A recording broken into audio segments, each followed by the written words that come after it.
안녕하십니까. 만화가 진빼입니다. 오늘은 근대 만화사 문제적 인물편 한국의 김용환 두 번째 시간입니다. 만화사이다 시작하겠습니다. 옆에는 누르면 나오는 직자판기 다트캔 나오셨습니다. 예, 반갑습니다. 예, 반갑습니다. 우리 지난 시간 정말 대단한 일 했잖아요.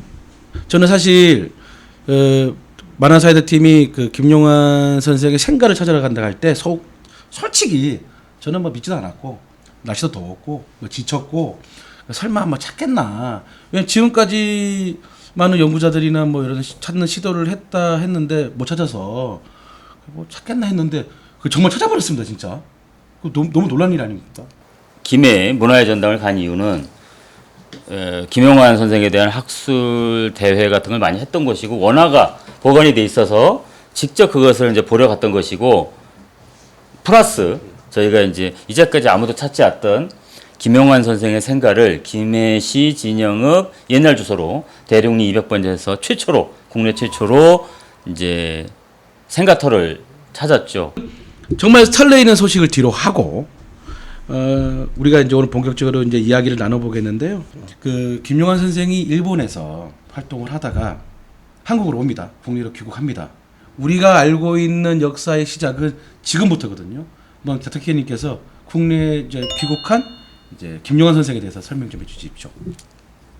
1930년대 초에 한국에 잠깐 데뷔를 하지만 대부분의 작가 생활을 일본에서 또 일본 이름으로 했던 김용환 선생이 1945년 해방 이후에 한국에서의 작가 생활은 이제 날개를 단 격이죠. 왜냐하면 국제적 감각도 있고 탁월한 실력도 있고 또 일본에서 선진적인 미디어 환경도 접했기 때문에 오자마자 아동 만화, 스토리 만화, 시사 만화, 일러스트, 잡지 엄청난 활약을 하고 많은 만화가들을 키우고 또는 만화 협회를 만들고 거의 한국 현대 만화의 기틀을 잡는 역할을 담당하시죠.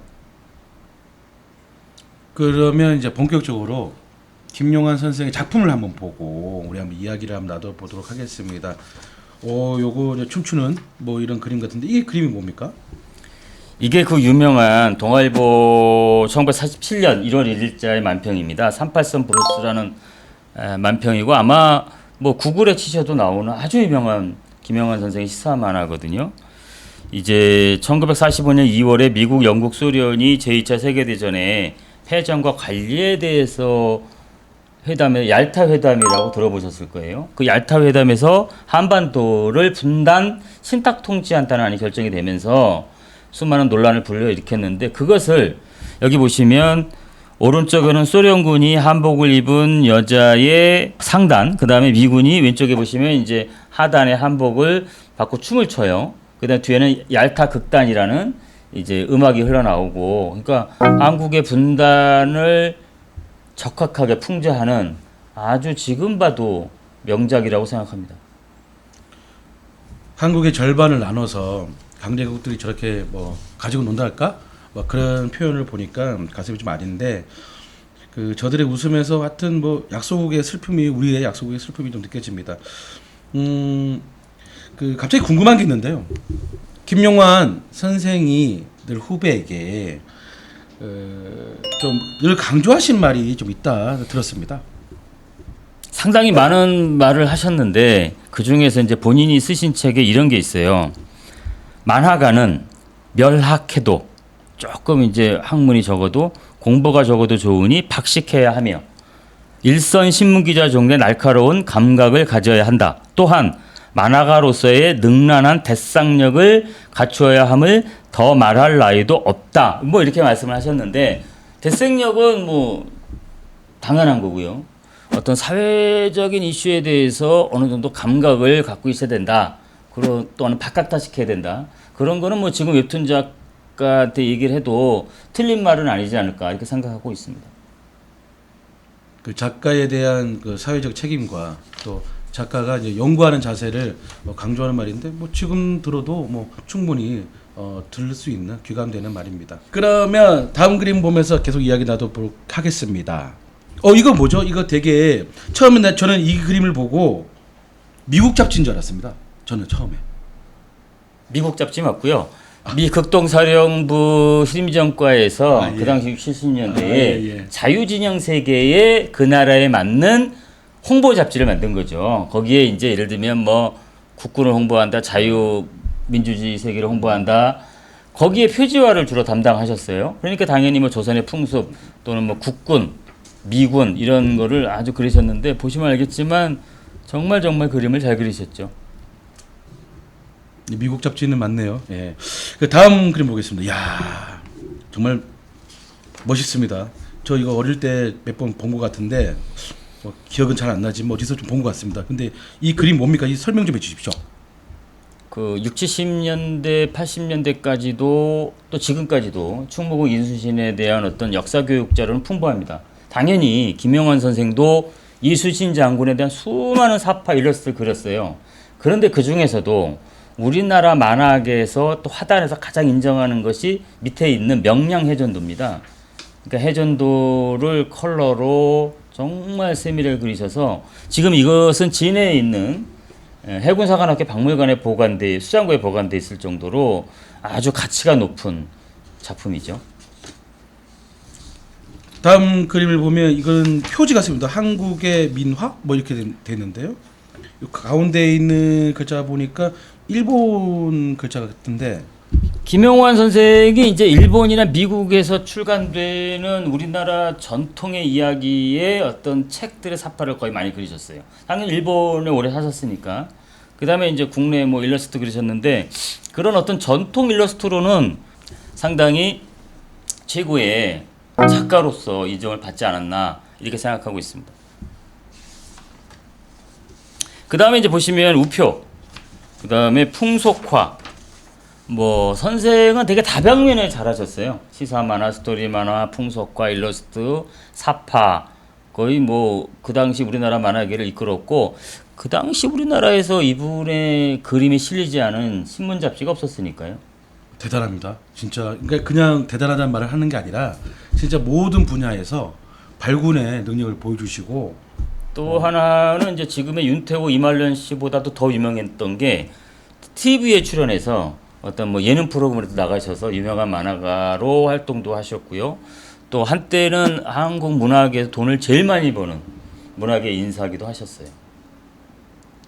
공중파가 한두 개밖에 없던 시절 같은데 대단히 그러면 정말 그때 당시의 만화가의 위상이라는 게 지금하고는 좀 다르겠네요. 좀 더 높을 수 있다? 뭐 저는 그렇게 상상하는데요. 아니죠. 그러니까 소비되는 걸 뿐이고 지금보다 더 만화가들의 위상은 낮았죠. 왜냐하면 저질 만화를 양산하는 아동 만화 위주의 대본서 만화를 일일이 늘 질타하는 입장이었기 때문에 김영건 선생은 사실 시사 만화 쪽이잖아요. 그러니까 시사 만화 쪽은 지금도 약간 그런 뭐 분위기가 틀리잖아요. 그래서 그런 것이지 제가 볼 때 만화의 전체적인 위상은 뭐 그게 높지 않았나 그렇게 생각하고 있습니다. 다트케이님 오늘 방송의 부제가 이념의 소용돌이에 빠진 불행한 천재 거장이라고 했잖아요. 지금부터 다트케이님께서 말씀하신 이야기는 아마 김용환 작가 자신에게는 아주 민감한 이야기자. 보는 우리 관객은 아마 가장 극적인 이야기로 다가올 수 있는데요.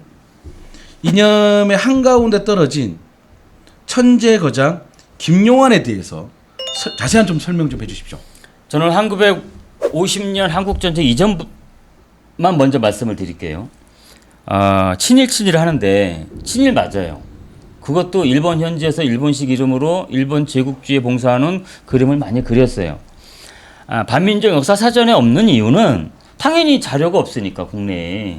그래서 저는 이제 늘 말씀을 드리지만 백선엽 장군이니 뭐 여러 가지 얘기 있듯이 어떠한 역사적인 인물이 격동기에 살았으면 공과 가가 있잖아요. 공을 주장하는 사람이 과거 없다 하고 과거 없는 사람이 공이 없다 하지 말고 있는 그대로 우리가 뭐 김용환 선생의 사업을 뭐 김해시나 경남도에서 할 때 친일 기록이 어쩌고 저쩌고 하는데 아니 왜 어떻습니까? 그 친일이 있는 사람은 기념관 안 됩니까? 친일이 있었는데 공이 더 크다면 나는 기념관이 그 사람을 찬양하는 기념관이 돼서는 안 된다고 생각해요.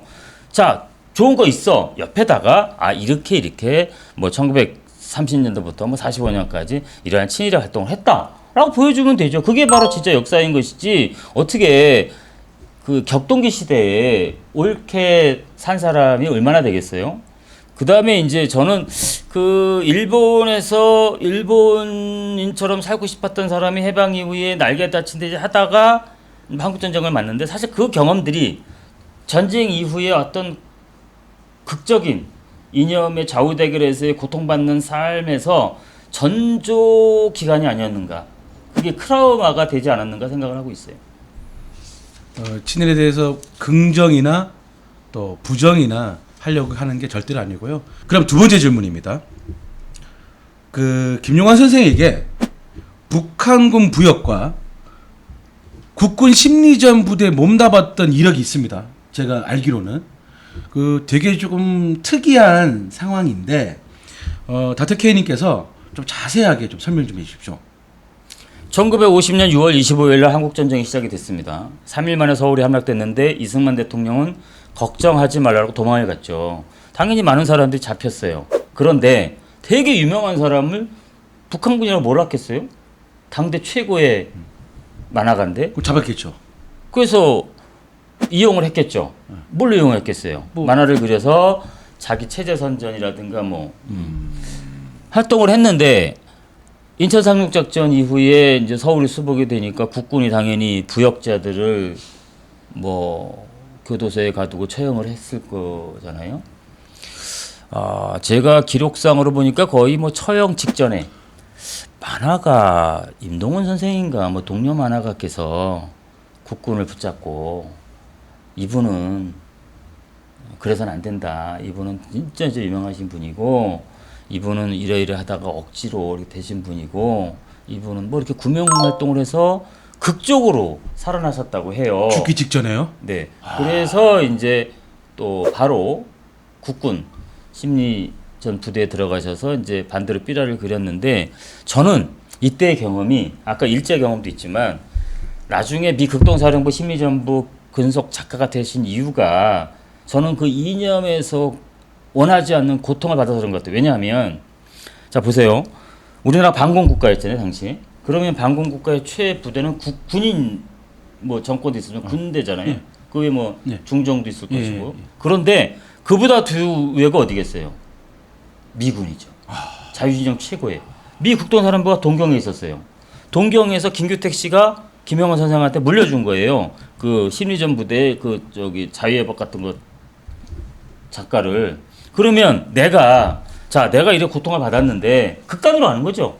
최고의 반공의 극단으로 가서 내가 거기서 근무를 하게 되면 이제 누가 나한테 그런 어떤 고통을 강요할 것이며 어떻게 보면 되게 편했겠죠. 그래서 저는 김영환 선생이 이념의 희생자일 수도 있다. 어쨌든 본인이 선택한 거죠. 희생을 했건 말건 결국은 본인이 아주 편하고 좋고 어쨌든 안락한 자리로 가게 된 거죠. 그래서 어쨌든 일제에 부역하고 북한에 부역하고 또 우리 부대에서 일했던 그런 경험들이 나중에 삶을 결정짓는 어떤 경험이 되지 않았나 생각하고 있어요. 제가 김용환 선생에 대한 어떤 그 글을 또 보고 하다가 최근에 좀 된 만한데 그 우라사와 나오키의 그 빌리베트에 보면 극동사령부에서 만화를 그리는 작가가 나와요. 그 보면서 그 2차 대전 끝나고 난 뒤에 그 격동의 일본의 시절의 만화가를 보면서 또 김용환 선생이랑 매치를 하면서 이렇게 본 기억이 있거든요. 근데 아무튼 그 김용환 선생이 아까 우리 전에 설명했던 것처럼 그 실력이 좋았나 봐요. 자유의 법 했듯이. 왜냐하면 그 오죽했으면 미 극동 사령부에 콜을 받아서 갈 정도면 실력이 대단히 뛰어났다 이렇게 말할 수 있는 거죠. 콜을 받았다기보다는 김규택 선배님이 추천을 하셨는데 워낙 또 일본어도 잘 하셨을 것이고 또 뭐 그림이 뭐 못지 않으니까 발탁이 됐겠죠. 이제 여기서 그런데 이렇게 실력이 좋으신 이제 김용환 선생님이 그 한국 스토리 만화가 이제 막 떠오르던 그 우리 흔히 말하는 이제 뭐 이야기 중심의 극화 만화 있잖아요. 이게 활성화되고 있는 1960년대 이후에는 그 김용환 선생님의 작품을 좀 보기 드뭅니다. 이거 제가 보기가 좀 뭐 찾아보기도 힘들고. 70년대까지는 있었어요. 신문 잡지에 계속. 그런데 아시겠지만 이제 1951년 이후에 그 만화가 아동용 스토리 만화가 활성화가 되고 60년대 말부터 이제 대본서가 활성화가 되고 물론 저질 소리를 듣긴 하지만 아동 스토리 만화가 활성화되다 보니까 대본서 만화가 주류를 형성하게 된 거죠. 선생님께서는 이제 시사 만화나 스토리 만화도 하시지만 신문 잡지 위주고 그러다 보니까 하여튼 만화의 축이 대본서 만화로 위주로 가다 보니까 당연히 선생님께서 입지가 줄어든 것이 아닌가. 그렇습니다. 오늘 그 김용환 선생의 또 생애와 또 작품 뭐 그런 걸 봤습니다. 자, 오늘 그러면 제가 닥터 K님의 그 설명을 듣고 오늘 방송의 정리를 한번 해보겠습니다. 자, 김용환 선생님은 그의 이력에서 친일 행적 분명히 있고요. 6.25 때는 북한군 부역과 대한민국 국군 심리전 부대에 몸을 담갔던 이력도 있습니다. 그리고 세 번째는 미군 극동사령부 근무를 끝으로 대한민국의 격동기 역사에 직관적으로 관통한 인물이라고 평가를 받고 있다. 뭐 이렇게 정리를 할 수 있고요. 업적으로는 명량해전도 같은 굵직한 전설의 작품도 남겼으며 무엇보다도 대한민국 최초의 만화 단행본을 만든 작가로 비운의 천재거작이라는 평을 받고 있다. 뭐 이렇게 오늘 그 방송의 정리를 하면 되겠습니까? 역시 석사라서 정리를 잘하십니다. 뭐 그건 아니고 뭐 제가 준비를 좀 했습니다. 그 김용환 선생의 그 생애는 또 그 안에 그 관련된 연구는 좀 많이 필요한 것 같습니다. 이제 우리 그 만화 사이다가 그 생가를 찾을 정도면 그래서 좀 많이 여력해서 그 부산 경남 또 특히 경남에 낳은 또 대단한 또 작가로 자리매김하고 또 기념관이나 여러 같은 어떤 그런 시설들이 있어서 또 많은 사람들이 공유했으면 좋겠습니다. 청년 시절을 일본에서 살았고 또 중년도 일본에서 살았고 말년을 미국에서 돌아가셨기 때문에 오히려 더 족적이 많이 없고 또 조명이 덜한 것 같긴 한데 저희는 또 부산 경남이잖아요. 그래서 저희가 오히려 역할이 큰 것 같은 느낌이 듭니다. 자, 오늘도 어디서 들을 수 없었던 귀한 정보와 또 해설을 해주신 닥터 K님께 감사드리겠습니다. 예, 고맙습니다. 이제 어떻게 오셨습니까? 저희 만화사이다는 만화사에 대한 최대한 객관적으로 또 학술적으로 접근하려고 합니다. 방송을 보시고 궁금증이 있으시면 꼭 댓글 남겨주시고요. 뭐 의문점이나 있으시면 꼭 남겨주세요.